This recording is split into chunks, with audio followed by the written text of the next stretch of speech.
But the problem is that he starts to walk and he realizes 1 second, walking all the way to the next town is past Tchum and Shabbos. He's fighting with himself, struggling.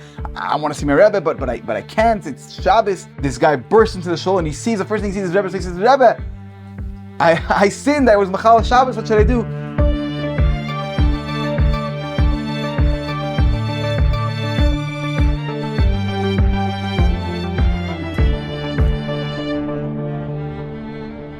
Good luck, everybody. Thank you for joining the Pray Hard, Play Hard YouTube channel and podcast. Thank you for being here. Thank you for everybody watching at the Malka. Everyone on Instagram, we're live. Thank you for being here. Okay, so this week's story is about Reb Levi Yitzchak of Berdichev.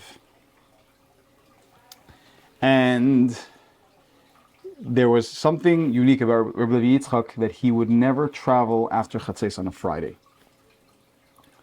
So when one time he was traveling, and they had to stop at it was on Erev Shabbos, and they already got to the time when Reb Levi Yitzchak of Berdichev decided that he doesn't travel or do any malacha afterwards. And so they stopped in a certain town. Now it happened to be that in this town this town experienced a lot of fakers, a lot of people who were posing as big tzaddikim, imposters, and they had their fill, and so they thought that Reb Levi Yitzchak of Berdichev was also an imposter. And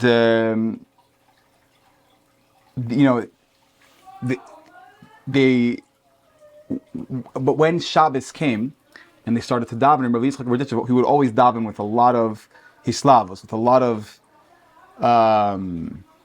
fervor, with a lot, very, very loud, and to an outsider it might have even seemed strange, because he would really pray with daven with so much excitement that it almost seemed like, there's, to the people who weren't used to it, it was strange. So now the community as a collective decided that they were going to teach the Reb Levi Yitzchak of Berdichev, who they thought was an imposter. They decided they were going to teach him a lesson by, giving him some physical retribution when they would call him to the Torah the next day. Now, there happened to be, while they were davening, there was a non-Jew who was passing by the shul, and he hears all these sounds, and so he asks, what's going on in there? The sound of Reb Levi Yitzchak of Berdichev davening. So somebody tells him, oh, there's this guy who claims he's Reb Levi Yitzchak of Berdichev, and he's praying, with a lot of excitement. Fine, so, this guy, he's traveling, he goes to the next town over, and he stops at an inn. Now, the inn was owned by a Yid, and this Yid had children, and he hired a Melamed, a teacher. He hired a teacher for these children. And this Melamed happened to be a chassid of Reb Levi Yitzchak of Berdichev. He happened to be a follower of his. So he hears his Rebbe's in the next town, and he says, my Rebbe is so close and I'm not going to go see him. And he starts the walk to the next town.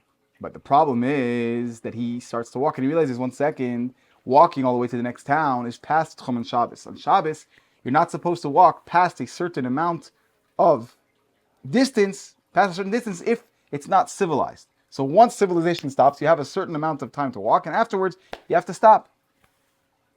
So he starts walking, but he stops. He goes, I can't go. But he says, but I have to see my Rebbe. Like a Hasidic Yetzer Hara, right? So, and he keeps on walking, and then he stops again. And it takes him the entire night. He's fighting with himself, struggling. I want to see my Rebbe, but I can't. It's Shabbos, and he takes the entire night. And the next morning, he arrives in town exactly at the point where they're about to give Reb Levi Yitzchak of Berdichev an aliyah. And they're getting ready to, show him a lesson. And right away, this guy bursts into the shul, and the first thing he sees is Rebbe. So he says, Rebbe, I sinned. I was Machal Shabbos. What should I do? Rabbi Yitzchak of Berditchev calmed him down. He said, "You were not Machal Shabbos because if you would not have come right now, my life would have been in danger. So you're allowed, and of course you're allowed to break Shabbos in order to save a life." So, and obviously everyone realized that he wasn't an imposter, that he really was Rabbi Yitzchak of Berditchev. Because this person was known to be a follower of Rabbi Yitzchak of Berditchev, and they asked for mechila, and the rest of their stay was very pleasant.